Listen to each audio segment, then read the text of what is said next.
تاریخ میں بڑے بڑے المیہ دیکھے ہیں، ایک سب سے بڑا المیہ تاریخ کا، اس سے بڑا کوئی المیہ ہو ہی نہیں سکتا۔ کربلا تو یقیناً سب سے بڑا واقعہ ہے تاریخ کا، لیکن کربلا سے پہلے ما قبل کربلا تاریخ کا سب سے بڑا المیہ جو گزرا ہے وہ میں آپ کے حوالے کرتا ہوں۔ اس سے بڑا کوئی المیہ نہیں گزرا، یعنی قرآن پر بھی وہ ظلم تھا اور وارث قرآن پر بھی ظلم تھا، وہ اسلام پر بھی ظلم تھا اور وہ ایمان پر بھی ظلم تھا، وہ شریعت پر بھی ظلم تھا اور وہ فقہ پر بھی ظلم تھا۔ یہ جملے آپ یاد رکھیے گا۔ پیغمبر نے کہا کہ اللہ نے کہا کہ رسول کی ذات میں تمہارے لیے بہترین نمونے عمل چھوڑ کر جا رہا ہوں۔ اس کا مطلب یہ ہے کہ رسول کا اتباع کیا جائے، اور رسول کا اتباع کیا جا سکتا ہے۔ رسول کے جیسا یعنی کوئی بن تو نہیں سکتا، لیکن رسول کا اسوہ اپنایا جا سکتا ہے۔ جیسے رسول چلے ویسے چلا جا سکتا ہے، جیسے رسول کھائیں ویسے کھایا جا سکتا ہے، جیسے رسول پئیں ویسے پیا جا سکتا ہے، جیسے رسول بات کرے ویسے بات کی جا سکتی ہے، جیسے رسول دنیا میں زندگی گزار رہے تھے ویسے زندگی گزاری جا سکتی ہے، جیسے رسول کا رویہ پڑوسیوں کے ساتھ رہا ویسا رویہ رکھنا چاہیے، جیسے رسول کا رویہ بچوں کے ساتھ رہا ویسا رویہ رکھنا چاہیے۔ یہ تمام معاشرت کے طریقے پیغمبر امت کو دے کر گئے۔ اب اس کے ساتھ ساتھ پیغمبر یہ بتا کے بھی گئے کہ میں مدینے کی ریاست کی بنیاد رکھ رہا ہوں، ریاست الہیہ کی بنیاد رکھ رہا ہوں، حکومت الہیہ کی بنیاد رکھ رہا ہوں۔ حکومت الہیہ کا سربراہ کیسا ہونا چاہیے؟ اتنا بڑا اہم موضوع آپ کے حوالے کر رہا ہوں، میرے ساتھ بات کرتے چلیے۔ حکومت الہیہ، ریاست الہیہ اور سیاست الہیہ کا جو رہنما ہے، جو صدر ہے اور جو اس کا قائد و رہبر ہے، وہ کیسا ہونا چاہیے؟ تو پیغمبر نے بتایا مجھ جیسا ہونا چاہیے۔ سلامت رہیں آپ۔ اگر یہ اہم دقیق باتیں جو آپ کے حوالے کر رہا ہوں، پیغمبر نے ریاست پر حکومت کر کے بتایا کہ ریاست کا سربراہ مجھ جیسا ہونا چاہیے۔ اب پیغمبر کی ریاست کیسے چل رہی تھی؟ عدل و انصاف پر چل رہی تھی۔ پیغمبر خود موجود ہیں عدل کرنے کے لیے، پیغمبر خود موجود ہیں شریعت کی باتوں کی تشریح کرنے کے لیے، پیغمبر خود موجود ہیں فقہ سمجھانے کے لیے، پیغمبر خود موجود ہیں آیات سنانے کے لیے، پیغمبر خود موجود ہیں آیات کی تفسیر سمجھانے کے لیے، پیغمبر خود موجود ہیں نماز پڑھانے کے لیے، پیغمبر خود موجود ہیں روح نماز بتانے کے لیے، پیغمبر خود موجود ہیں روزہ رکھوانے کے لیے، پیغمبر خود موجود ہیں کہ روزہ کیسے کھولا جائے اور کیسے رکھا جائے۔ پیغمبر ہر شریعت کی بات بتانے کے لیے موجود ہیں، اور پیغمبر ریاست کا انتظام کسی تخت پر بیٹھ کر نہیں چلا رہے، کسی کرسی پر بیٹھ کر نہیں چلا رہے، مسجد نبوی کے ٹاٹ کے مسند پر بیٹھ کر اتنی بڑی اسلامی ریاست کو چلا رہے ہیں کہ وہاں اجلہ اصحاب کرام بھی پیغمبر کے سامنے اپنے مقدمات لے کر آتے ہیں تو پیغمبر ہی فیصلہ کرتے ہیں۔ بات پہنچ رہی ہے؟ یعنی اتنی بڑی ریاست جو پیغمبر نے قائم کی، اتنی بڑی نبوت جو پیغمبر نے قائم کی، اتنی بڑی رسالت جو پیغمبر نے قائم کی، اس کے فیصلے، اس کا آئین، اس کا قانون، اس کی اسٹریٹجی، اس کے انتظامات پیغمبر مسجد نبوی میں چٹائی کے مسند پر بیٹھ کر حل کرتے تھے۔ یعنی بتایا کہ ایک سربراہ کو کیسا ہونا چاہیے، ایک سربراہ کو کیسا ہونا چاہیے، اور پھر سربراہ بھی ہیں فاقہ بھی کر رہے ہیں۔ اتنے سلامت میں سربراہ بھی ہیں فاقہ بھی کر رہے ہیں، سربراہ بھی ہیں اور اس کے ساتھ ساتھ وہ امور بھی انجام دے رہے ہیں کہ جو امور خانہ-داری کہلاتے ہیں۔ ازواج میں عدل و انصاف، اولاد میں عدل و انصاف، اصحاب میں عدل و انصاف، توجہ فرمانے، یعنی معاشرے میں عدل و انصاف بھی برت رہے ہیں، اور حکومت کے فیصلے بوریے پر بیٹھ کر ہو رہے ہیں، فاقے بھی کر رہے ہیں۔ سائل آ رہا ہے تو اس کی ضرورت کو پورا بھی کر رہے ہیں، فقیر آ رہا ہے تو اس کی ضرورت کو پورا بھی کر رہے ہیں، بے لباس آ رہا ہے تو اسے لباس بھی عطا فرما رہے ہیں۔ یعنی پیغمبر نے بتایا کہ یہ کسی انسان کو جو تحت حکومت ہے یا جو مسند حکومت ہے اس کو پرتعیش جگہ نہیں سمجھنا چاہیے، بلکہ یہ ایک ذمہ داری ہے، اور یہ ذمہ داری سربراہ پر پوری رعایا کے حوالے سے عائد ہوتی ہے کہ ہر رعایا کا فرد اس سربراہ کے زیر نگی اور اس کی رعایا میں، اس لیے چونکہ وہ ولی ریاست ہے، ولایت اس کے پاس ہے، تو اب کائنات میں جہاں جہاں تک اس حکومت کی حدیں جا رہی ہیں، ہر شخص کی ضرورت پوری کرنا والی ریاست کا کام ہے۔ تو پیغمبر اپنے تئیں اپنے آپ کو ایک آئیڈیل ہستی بنا کر اور چھوڑ کر گئے اور بتایا کہ سر سے لے کر پاؤں تک میں آئیڈیل، سر سے لے کر پاؤں تک میں اسوہ حسنہ کا مالک ہوں۔ اب بتایا کہ دیکھو میں جانے والا ہوں، میں جانے والا ہوں، آپ سب سے بتا رہے ہیں، توجہ رکھ رہے ہیں آپ، میں جانے والا ہوں۔ میں نے تیسری تقریر میں ایک جملہ کہا تھا کہ پیغمبر اپنے دور میں نقطۂ اتحاد امت تھے، تیسری تقریر میں نے عرض کیا تھا، اور اپنے بعد بھی ایک نقطۂ اتحاد امت چھوڑ کر گئے، یہ ضروری تھا، ٹھیک ہے۔ اب پیغمبر اپنے دور میں، اب میں زاویہ بدل کر جملہ آپ کے حوالے کر رہا ہوں، پیغمبر اپنے دور میں امت کے لیے نمونہ عمل تھے، توجہ ہے، پیغمبر اپنی زندگی میں امت کے لیے اسوہ حسنہ تھے، آئیڈیل تھے، پیغمبر کو اللہ نے آئیڈیل بنایا۔ جو یہاں پر سائنس کے طلبہ بیٹھے ہیں ان کو اچھی طرح معلوم ہے کہ ہمارے پاس آئیڈیل کے اسٹینڈرڈز تو موجود ہیں، لیکن کوئی چیز آئیڈیل ہے نہیں، کوئی چیز 100% نہیں ہے، یعنی 99.99% ہوتا ہے، کوئی چیز بھی 100% نہیں کہلاتی، لیکن اللہ نے اپنے محبوب کو 100% بنایا، یعنی کہیں سے بھی کوئی کجی نہیں ہے، کہیں سے بھی کوئی کمزوری نہیں ہے، کہیں سے بھی کوئی عیب نہیں ہے، کہیں سے بھی کوئی نقص نہیں ہے، کہیں سے بھی کوئی پیغمبر پر انگشت نمائی نہیں کر سکتا۔ تو اپنے دور میں پیغمبر امت کے لیے نمونہ عمل تھے، اٹھنا ہے تو ان کی طرح، بیٹھنا ہے تو ان کی طرح، عدل کرنا ہے تو ان کی طرح، انصاف کرنا ہے تو ان کی طرح، بولنا ہے تو ان کی طرح، پہننا ہے تو ان کی طرح، اوڑھنا ہے تو ان کی طرح، چلنا ہے تو ان کی طرح، پھرنا ہے تو ان کی طرح، رکنا ہے تو ان کی طرح، بال کاٹنا ہے تو ان کی طرح، کھانا کھانا ہے تو ان کی طرح، پانی پینا ہے تو ان کی طرح، باتیں کرنا ہے تو ان کی طرح، معاشرت ان کی طرح، معیشت ان کی طرح، سوشل ویلیوز ان کی طرح، عمرانیات ان کی طرح، علم ان کی طرح، علم ان کی طرح، اخلاق ان کی طرح، سیرت ان کی طرح، کردار ان کی طرح، حمایت ان کی طرح، شمائل ان کی طرح، سب کچھ ایسا بن جاؤ۔ تو اپنی زندگی میں رسول خود اسوہ حسنہ تھے۔ اب میں پوچھنا چاہتا ہوں امت سے کہ رسول جا رہے تھے اور رسول جا رہے تھے اور رسول اس دنیا سے جانے والے تھے، تو اب کیا اسوہ حسنہ ختم ہو جائے گا؟ سوال پیدا ہو رہا ہے، کیا اسوہ حسنہ ختم ہو جائے گا؟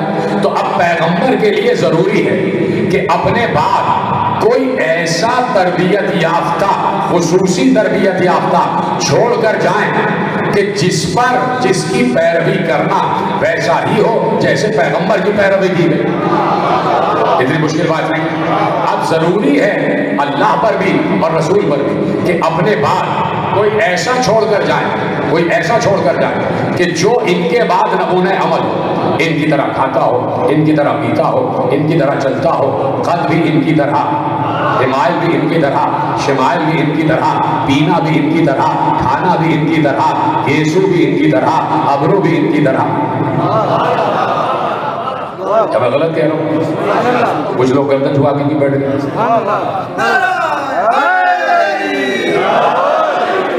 دیکھیں میں ایک فکری گوشہ آپ کے حوالے کر رہا ہوں اور تاریخ کا ایک بہت بڑا المیہ، میں نے کہا میں اس جملے کو یاد رکھیے گا اور وہ آپ کے حوالے کروں گا، لیکن یہ تمہیداً کچھ جملے آپ پہلے سن لیں کیونکہ یہ تقریر لائیو جا رہی ہے اور کئی مقامات پر دیکھی جا رہی ہے، تو جو لوگ بیٹھ کر سن رہے ہیں، جو افکار کے حامل ہیں اور جو فکر کرنے کی صلاحیت رکھتے ہیں، عادت رکھتے ہیں، ان تک ایک جملہ کہ بھائی پیغمبر اپنے بعد اپنے جیسا چھوڑ کر جائیں گے، ضروری ہے، اس لیے کہ اسوہ حسنہ ختم نہیں ہوگا، اس لیے کہ قرآن کی یہ آیت آج بھی موجود ہے، لقد کان لکم فی رسول اللہ اسوۃ حسنہ۔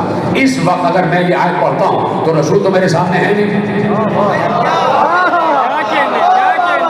لقد کان لکم فی رسول اللہ اسوۃ حسنہ، تمہارے لیے رسول کی ذات بہترین نمونہ عمل۔ آپ کہیں گے کہ کتابوں میں لکھا ہوا کہ رسول کیسے اٹھتے تھے، کیسے بیٹھتے تھے، کیسے کھاتے تھے، کیسے پیتے تھے، تو میں کہوں گا کتابوں میں تو اس وقت سے لکھا ہوا ہے جب رسول اس دنیا سے چلے گئے، تب بھی کتاب میں لکھا ہوا تھا، تب بھی رسول کے چاہنے والے رسول کی سیرت کو یاد کیے ہوئے تھے، تو کوئی ملا ان جیسا؟ ابھی عرض کروں گا، تو کوئی ادھر ادھر کا ملا ان جیسا جس نے کتاب سے پڑھ کر رسول کا اسوہ اپنایا ہو؟ آج کاش کے جملہ پہنچ جائے، قرآن نے تو ایک اسوہ لکھا ہے کہ لقد کان لکم فی رسول اللہ اسوۃ حسنہ. قرآن نے تو ایک آیت میں لکھا ہے کہ تمہارے لیے رسول کی ذات بہترین نمونہ عمل ہے، لیکن امت نے 73 اسوہ عمل بنا لیے ہیں. ہر فرقے کا الگ اسوہ حسنہ ہے، ہر فرقے کا الگ اسوہ حسنہ ہے. آپ جا کے پڑھ لیجئے، کوئی کسی طرح پیغمبر کے حمایت لکھتا ہے، کوئی کسی طرح پیغمبر کے شمائل لکھتا ہے، کسی نے پیغمبر کی ذات سے کچھ اور جو ہے منسوب کر دیا ہے، کسی نے پیغمبر کی ذات سے کچھ اور منسوب کر دیا ہے. میرا عرض کرنا یہ ہے اور میری فکر یہ ہے کہ پیغمبر ضروری ہے کہ کوئی نہ کوئی اسوہ عمل چھوڑ کر جائے. اس لیے اپنے بعد ایک خصوصی تربیت یافتہ کردار پیغمبر نے 23 برس میں تیار کیا. ادھر سلامت رہے آپ. پیغمبر نے 23 برس میں ایک خصوصی تربیت یافتہ کردار تیار کیا اور 23 برس امت کو بار بار اس کردار کو دکھایا، امت کو بار بار سمجھایا، امت کو بار بار بتایا یہ کردار تمہارے حوالے کر کے جا رہا ہوں. بار بار پیغمبر نے کہا اس کا گوشت میرا گوشت ہے، اس کا لہو میرا لہو ہے، اس کی ہڈیاں میری ہڈیاں ہیں. بار بار 23 برس پیغمبر نے علی کو دکھایا کہ یہ ہے میرا تربیت یافتہ، یہ ہے میرے اسوہ عمل پر بے عینی عمل کرنے والا. اس لیے کہ اسے بچپن میں نے کھلایا ہے، بچپن سے میری آغوش میں پلا ہے. یہ تو کعبے میں اس نے آنکھ ہی میری آغوش میں کھولی ہے، کعبے میں اس نے آنکھ ہی میری آغوش میں کھولی ہے. تو یہ 23 برس پیغمبر نے بتایا کہ علی کا گوشت میرا گوشت ہے، علی کا لہو میرا لہو ہے، علی کی ہڈیاں میری ہڈیاں ہیں، علی کا جسم میرا جسم ہے، علی کا بدن میرا بدن ہے، علی کی عقل میری عقل ہے، علی کا نور میرا نور ہے، علی کی روح میری روح ہے. علی میں ہوں اور علی میں ہوں اور میں علی ہوں. اور پھر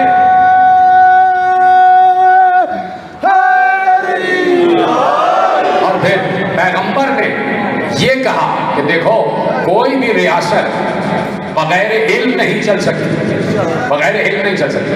جاہل ریاست کو نہیں چلا سکتا. اس لیے کہا کہ انا مدینۃ العلم ہے. علی بن بابا بتا دیا کہ شہر علم کا دروازہ علی. اب وہ علیحدہ بات ہے کہ کوئی کھڑکی بن جائے، کوئی پرنالہ بن جائے، کوئی چھت بن جائے. دیکھیے کھڑکی بنتا ہے تو بن جائے، پرنالہ بنتا ہے تو بن جائے، چھت بنتا ہے تو بن جائے، لیکن دروازے کی جو اہمیت ہے وہ کم نہیں کی جا سکتی.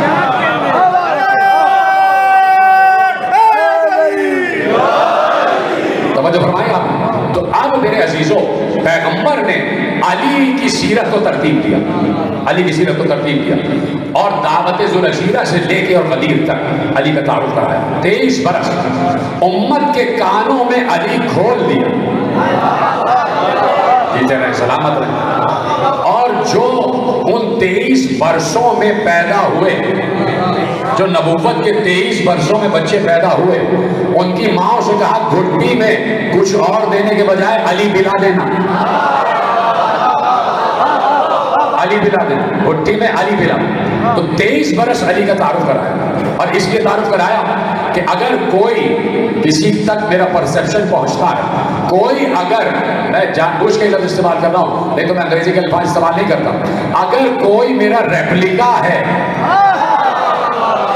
تو وہ علی، تو وہ علی ہے. اگر کوئی میرا سایہ ہے تو وہ علی ہے. اگر کوئی میری پرچھائی ہے تو علی ہے. اگر کوئی میرا آئینہ ہے تو علی ہے. اس لیے کہا میرا پہلا بھی محمد، کہا نا کہ ہم سب کے ساتھ محمد ہیں. تو اب پیغمبر محمد بعد محمد چھوڑ کر جا رہے ہیں. اتنی تعریفیں کی، اتنی تعریفیں کی کہ علی کا تعارف کرا دیا. اب سمجھ گئے سب کہ یہ اپنے بعد مسند خالی چھوڑنے کے موڈ میں نہیں ہے.